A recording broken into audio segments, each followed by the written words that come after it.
Hi, everyone. I first of all want to thank you all for your views. I hit a milestone of 900,000 views this past week. So that's really great. Nothing I ever expected. So today's video is a little different in the sense that I did it as a demo for my membership group. And the membership is open now. If you'd like to come and join this month, we are working on figurative paintings intuitively. And this is a snippet of the live demo that I did. I'll be doing a second part, finishing this painting off in another session in my studio, and that will be posted up in the membership. So if you want to see that, come on over and join us. We are a community of older women, and men are welcome too if you want to come and join us. No restrictions. We're also going to be having an upcoming paint and chat with a work session where we're going to be making Christmas tags and cards and having a little bit of a Christmas virtual party. So I'd love to have you there. So take a look at the video and post any comments or questions that you have. You'll find the link to the membership in the description below. And thanks for watching. Enjoy the video.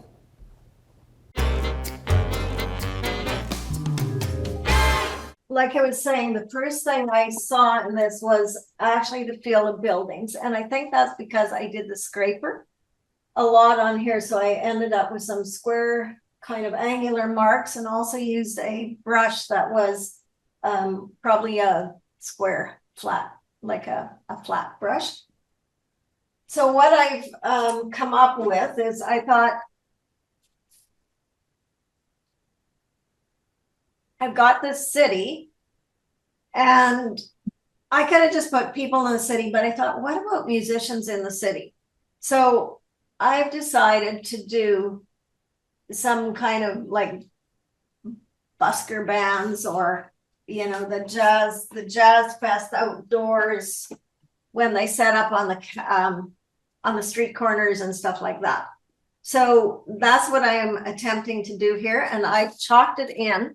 And also so intuition, when we're thinking about intuition, how is this intuitive? Well, how I start is looking at it and going, I might have an intention, and the intention might be I want to paint musicians, or it might be I want to paint people, but I see a city.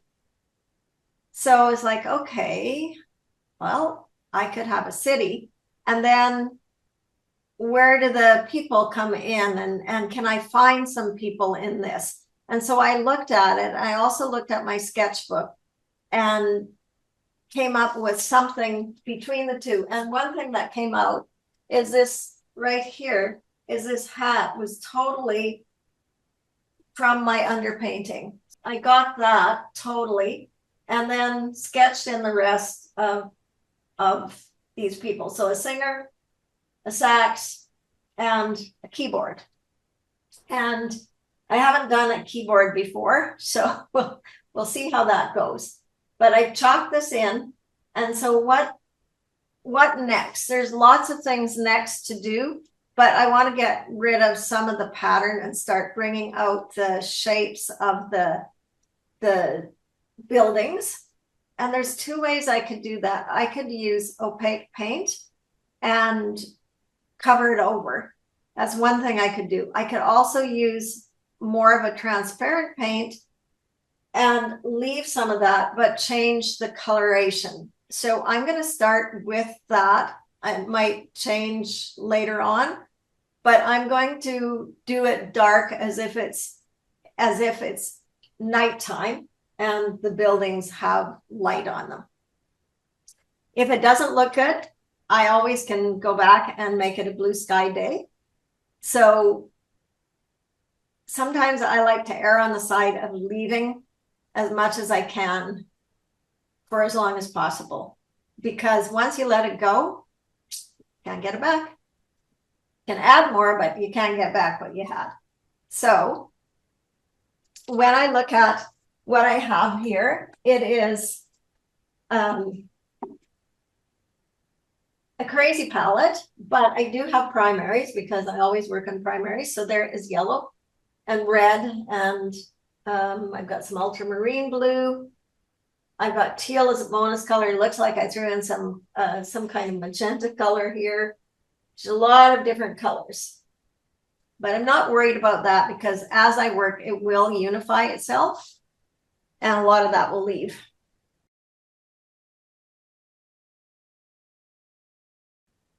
So what color are you using, Pat? This is athraquinone blue. Okay. Okay. So it's not exactly transparent, but I am seeing some of my color underneath there.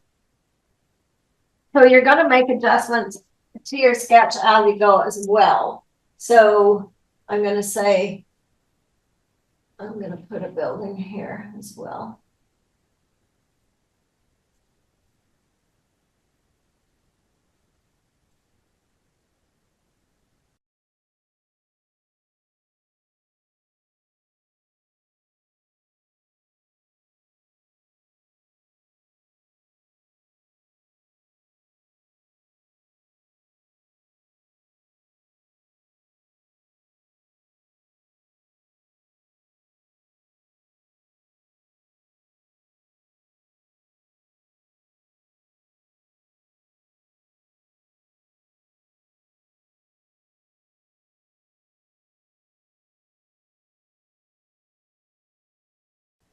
Okay, so this is going to go out of the top of it, an angle here.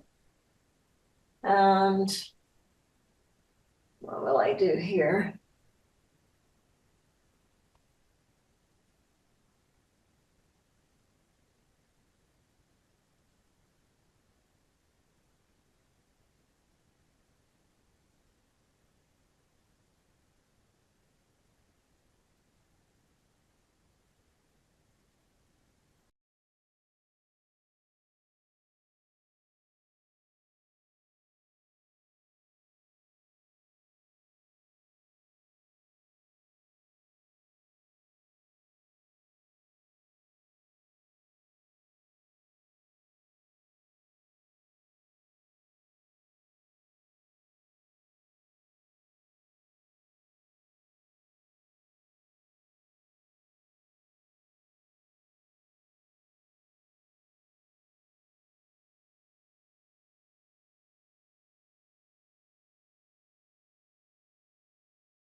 Okay, so now I have some kind of a city skyline happening.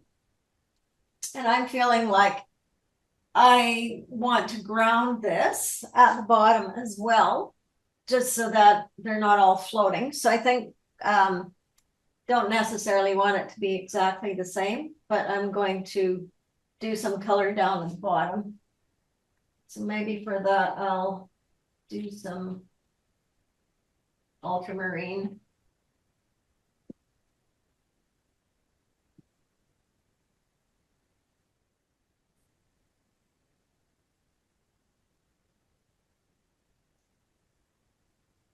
Or a combination of those two.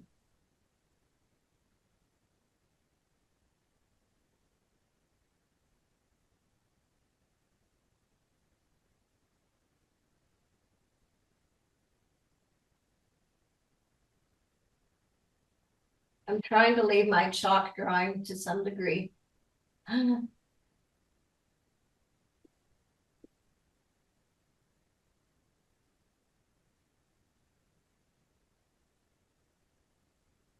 a lot of times when you're working this way, you'll start to see things that you didn't see before. And that's where your intuition comes in, deciding, am I going to leave that? Oh, there's another person shows up, or oh, I see a hat there, whatever it is. So you have to be in a space where you're listening to your painting and you're responding to it. So you don't have that picture from the photo reference, your photo references are coming from your vocabulary inside, from what you've been exposed to, what you painted before, all of that starts to come through. So with that being said, that's how it does become easier the more we do this, because we've now got a better repertoire going on to pull from. So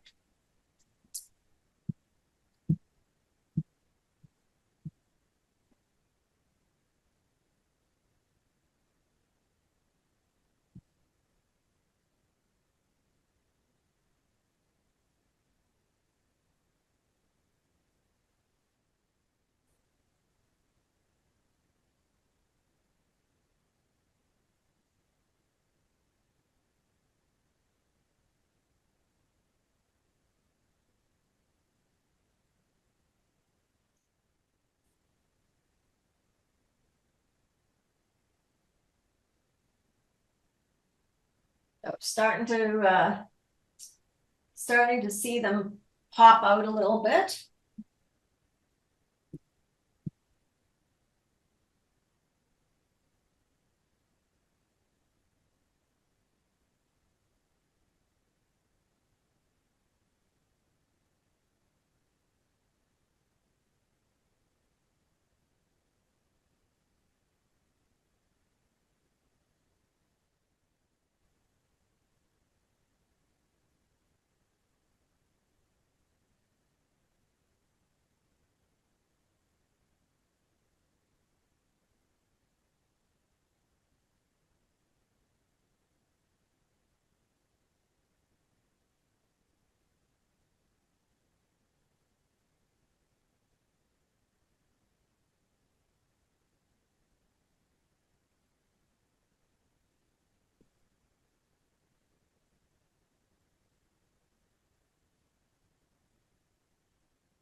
Okay, so something like that. I've got a little bit of grounding.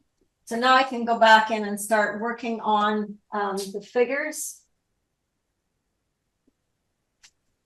I like to stay as transparent as long as I can often, so that I save a lot of my understory.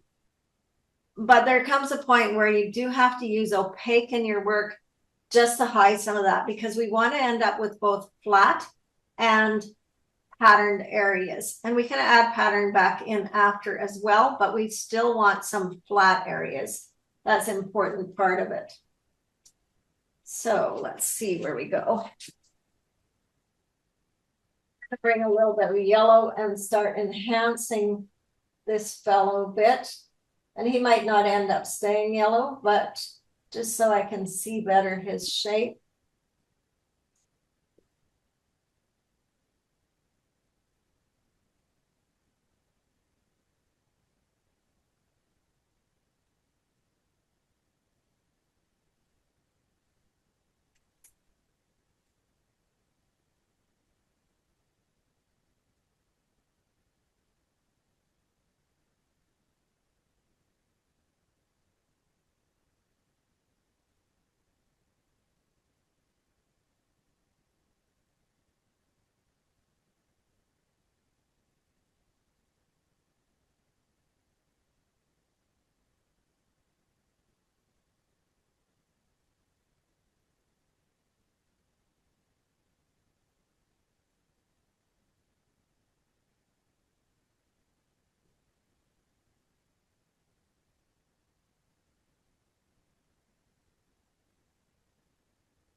I think I'm going to come and get some of this dark in here. So get his bench in.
definitely lots of changes to take place. Just try to get in a little bit of the dark, do the top part.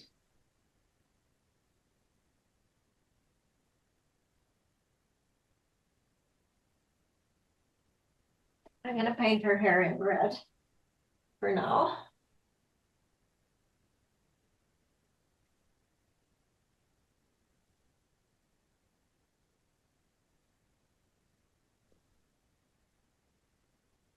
So I often paint the hair a color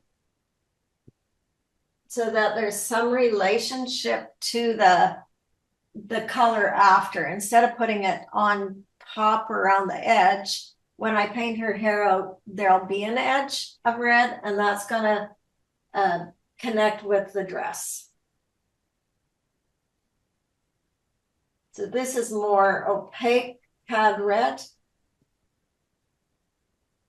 So what I want to try and get happening in this dress is some movement, as if she's swinging her body.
That this is the block in, and this can change many times. So you just try to get some information down.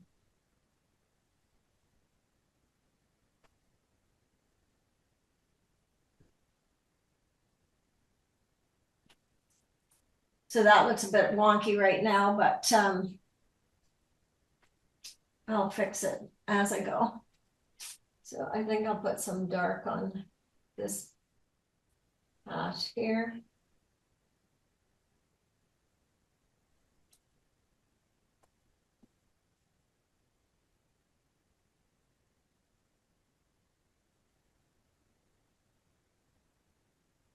My brush is a little big for fine detail like that.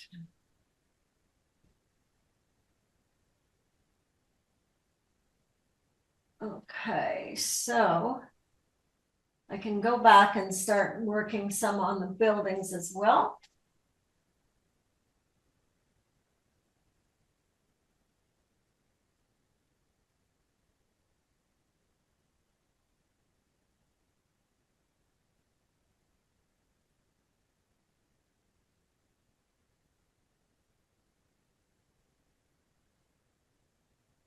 I don't like so much maybe red behind her, but that could change when I do the hair.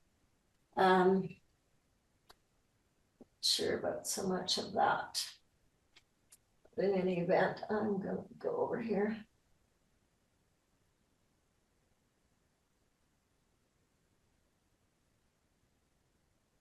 So I'm trying to make the separation for the buildings, give them some depth.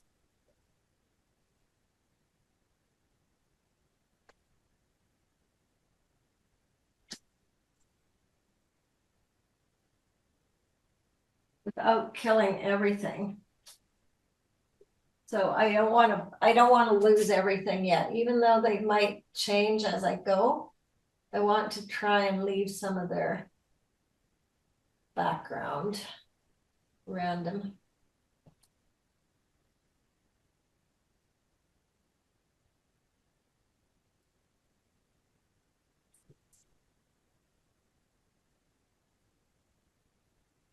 Not keen on that color. It was burnt sienna, I think. Not keen on how that looks. So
okay, so I seem to have a lot of yellows and stuff showing up here throughout. I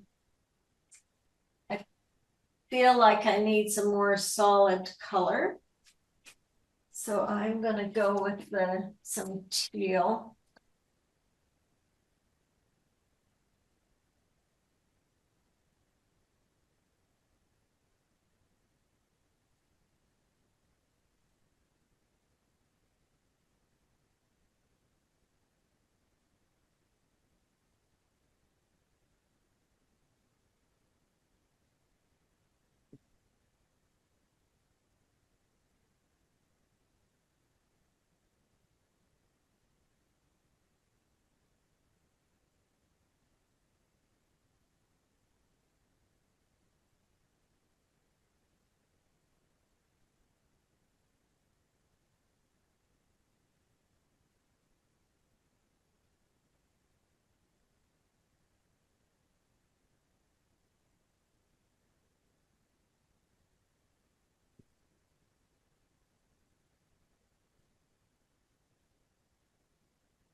Bit of a slow process because you're making a lot of decisions about where you're going, what color, trying to keep your balance.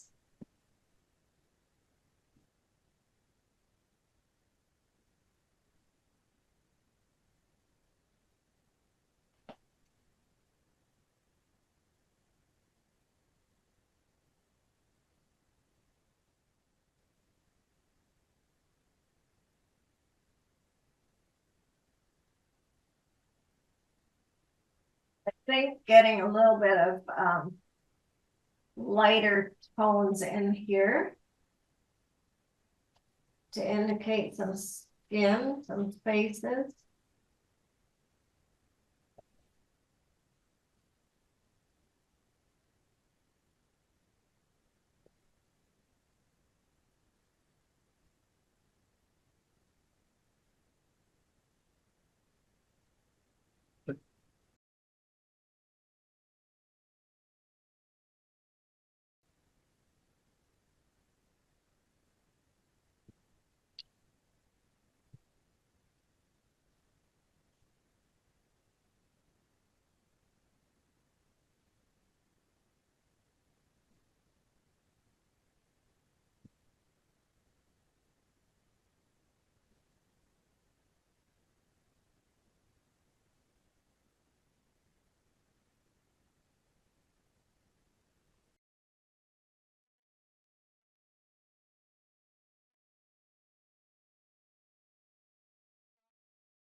he's gonna have long sleeves on.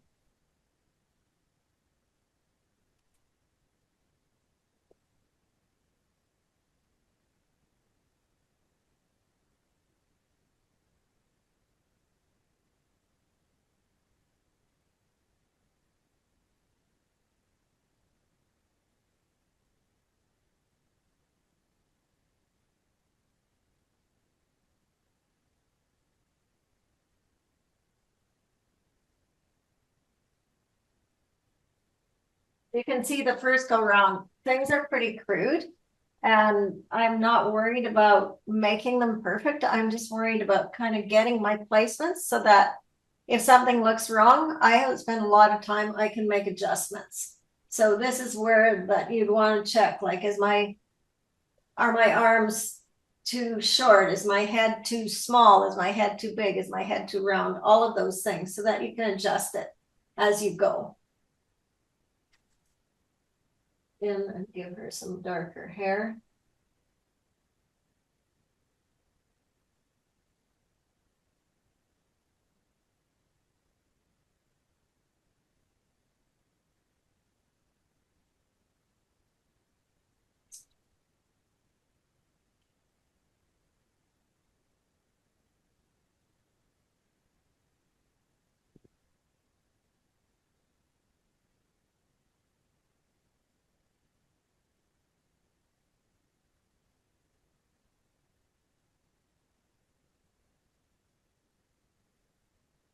But now she does pop out a little bit from the background, although I'm probably gonna change some of that too.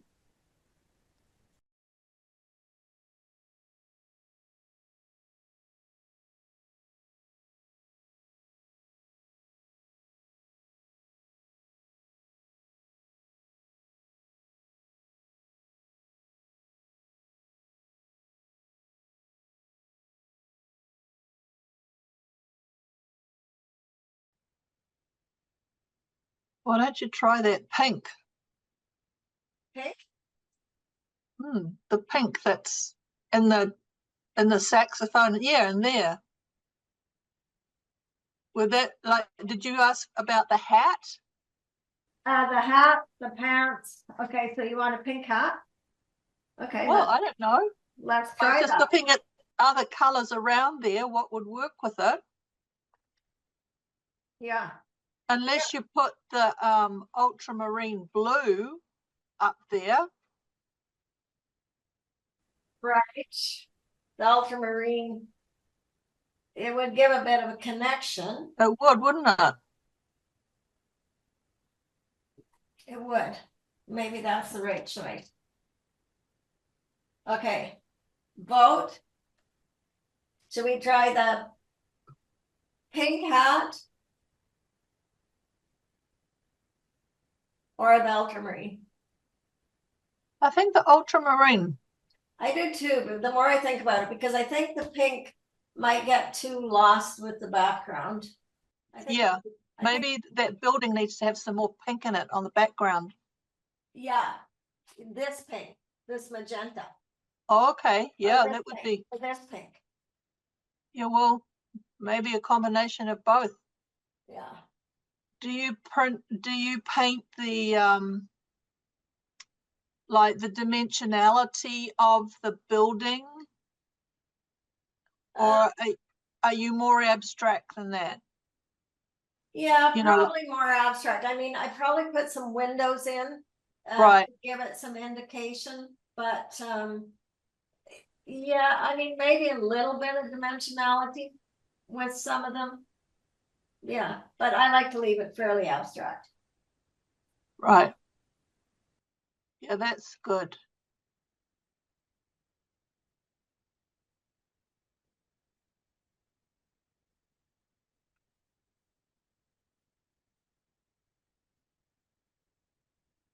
Yeah, that connects, makes a connection.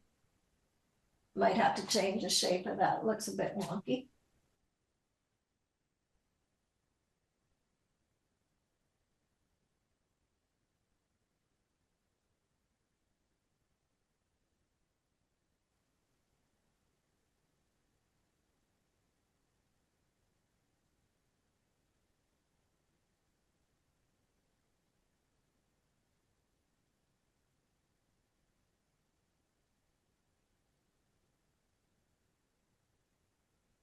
Got kind of big legs.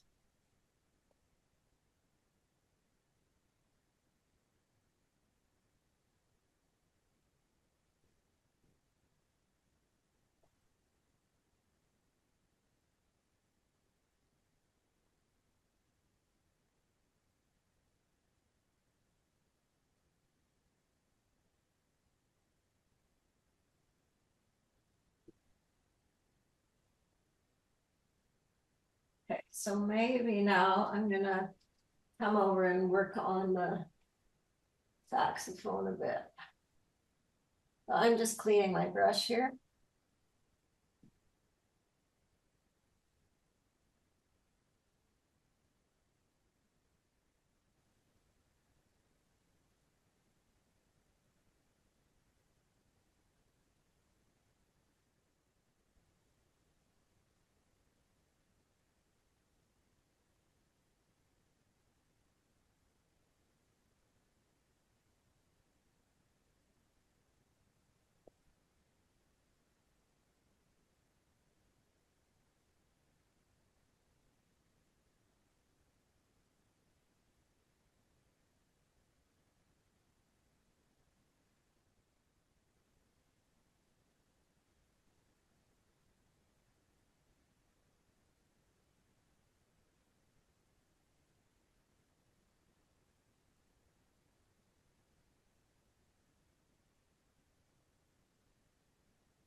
So Mary, yeah, so you said, who is my hero? Well, not sure I've decided, but it'll either be the saxophone or the singer. Okay. That's what I was suspecting as the images have evolved. Mm. It's been a very interesting process watching it. Yeah, Yes. it always is. It always is. And so now I'm looking at it on the screen. So I can see it clearer because I can see the whole thing, whereas I'm standing so close trying to paint it. So yeah, so I'm going to be putting some window panes, and what I'm seeing now, like I don't like the orangey rust color on the right side. Right. Yeah, I won't. I'll lighten that. That's too dark. And yeah, I've got to put some pants on, or darken the pants on the piano player there because they're kind of Yeah. lost right now. You And know what he looks like now? mm. A ventriloquist dummy with dangling legs. Yeah, yeah, he needs a little. They will evolve too. I'm sure of that. Oh yeah, that's right, and that's Your, what. your piano player needs an elbow. His arm closest to us looks a little strange, just coming Yeah, I straight. I see that. I see that. He Yeah. does need an elbow. Yeah.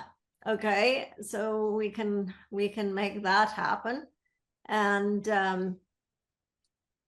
yeah, I might even make the singer girl, make her skirt even bigger. I think if she's going to be the hero, I think she needs to really have a flared out skirt.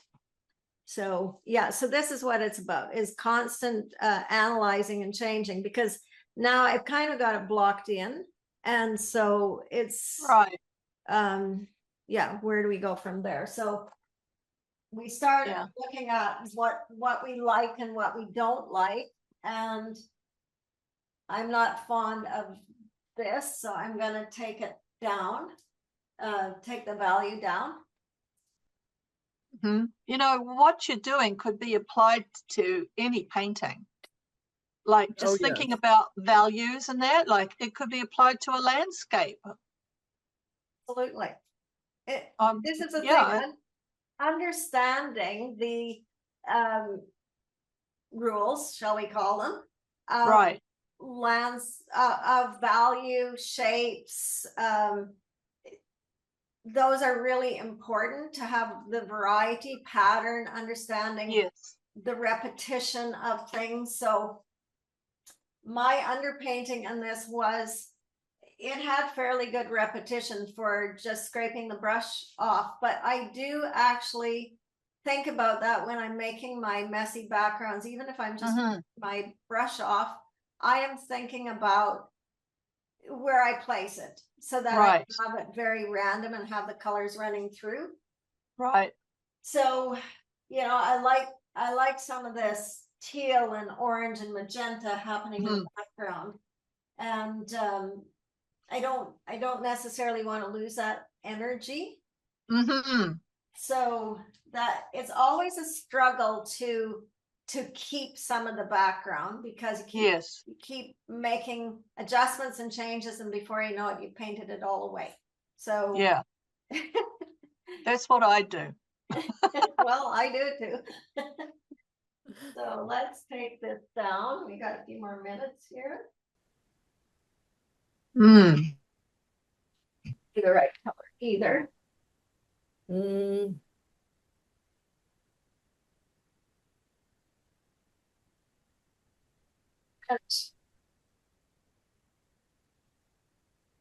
okay.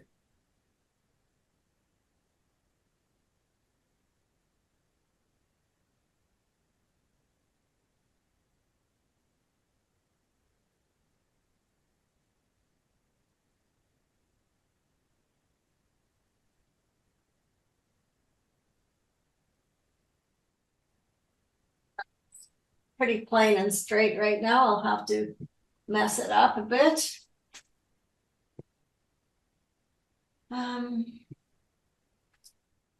Yeah, and clean my brush out a little bit.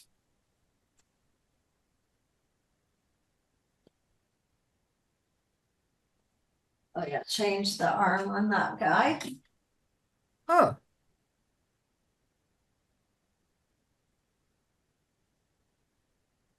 That looks better. Just gives him more length in his arm. Yeah, I think yeah, the elbow needs to be lower. There. So what's it like having us chirping along as you're painting? It's great. It's great. I like it. Okay, what about if you lengthen the red skirt as you billow it up? Sure. Make it Because longer. it's in line with the blue jacket. It absolutely is. You're right. Yeah. This is the thing. You're sitting back analyzing it, and I'm so close I can't even see that. But as soon as you said that, it's like, yeah, it's exactly in line. That's not good. It needs to be down, lower. Yeah. Yeah, especially if she's the hero. Well, yes, and I think she'll be the hero. Okay. This is definitely becoming a collaborative work.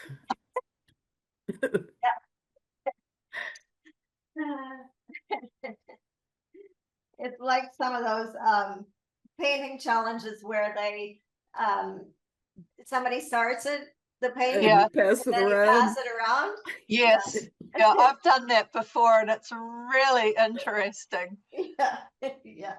Get something that you would never done yourself. Yeah. Okay, let's put some more red on her billowy skirt.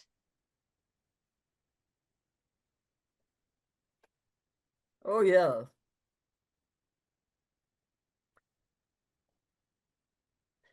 Well, she's becoming the hero now. Yeah.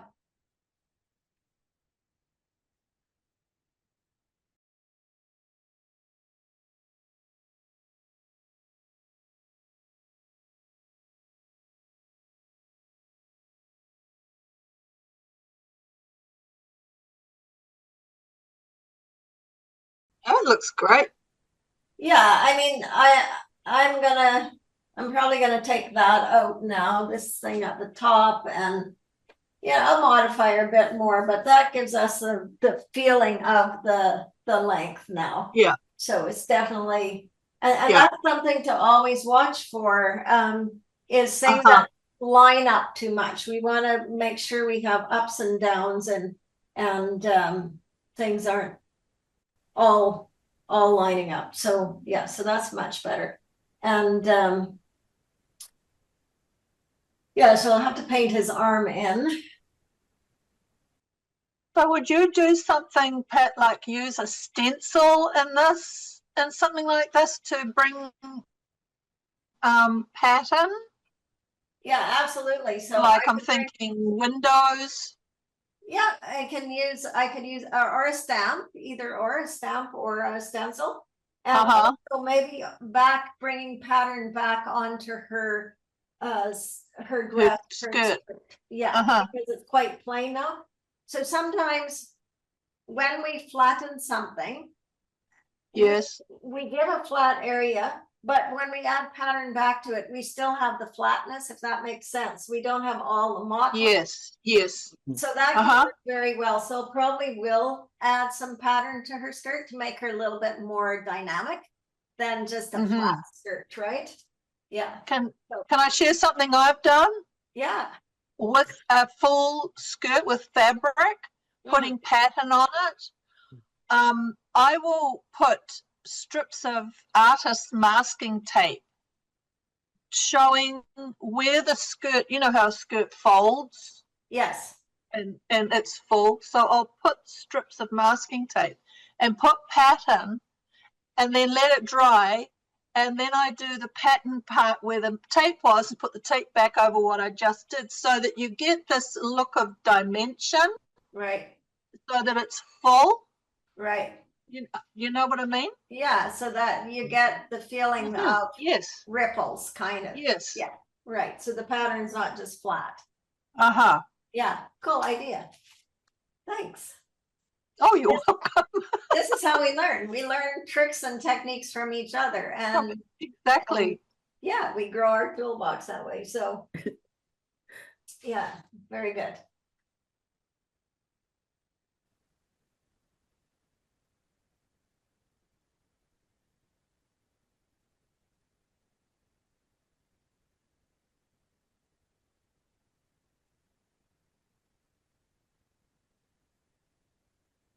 Not sure he'd have his knees out that far. Well, I mean, look where his seat is. It makes sense. Yeah, okay. Well, it doesn't always have to make sense either. Well, that's true. Yeah, it doesn't.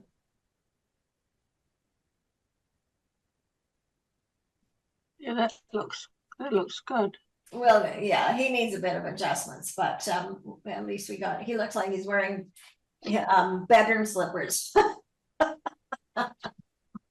And her legs are too big. I don't like that. They're too hefty for her arms, so I'll take her legs down. And yeah, so from here, so now it becomes into the refining stage where Right. kind of got the block in done, and we can start going, okay, like his foot looks like a slipper. I want to change that. Her legs are too bulky for her arms. Let's change that. Let's put some pattern back in. Let's put some windows in. Let's work on the saxophone to give it a little bit more oof, and then do something with these legs, a little bit in with the faces, a little bit of dimension. So those are all things to keep working on, but this is the block in, that's what I call it. And Yes. kind of layer 2, because layer 1 is your messy, and then your layer 2 block in, and then kind of the refining after that. So Right. yeah. So So am I right in supposing that the colors that you're using on your figures now are already on the painting? So you're not adding new color. this I absolutely didn't. I've got a big splash of orange here that I'll probably add some in, like maybe in her dress, make it a little more dimensional. Right. I've got a lot of scribbling in here, and I'd probably go back and do some scribbling to loosen this up more. You know, sometimes outlining the figures, I'll erase some of my chalk lines as well. So yeah. Okay, well, thank you. It's been so interesting. Yes, very interesting. I like the proportions and what you've left of the messiness on her legs and the length of her jacket and the saxophone. Looks like a Barry saxophone. And making her skirt longer balanced out the bottoms, I think. Yeah, it was too much in line with my grounding line of the floor, for sure.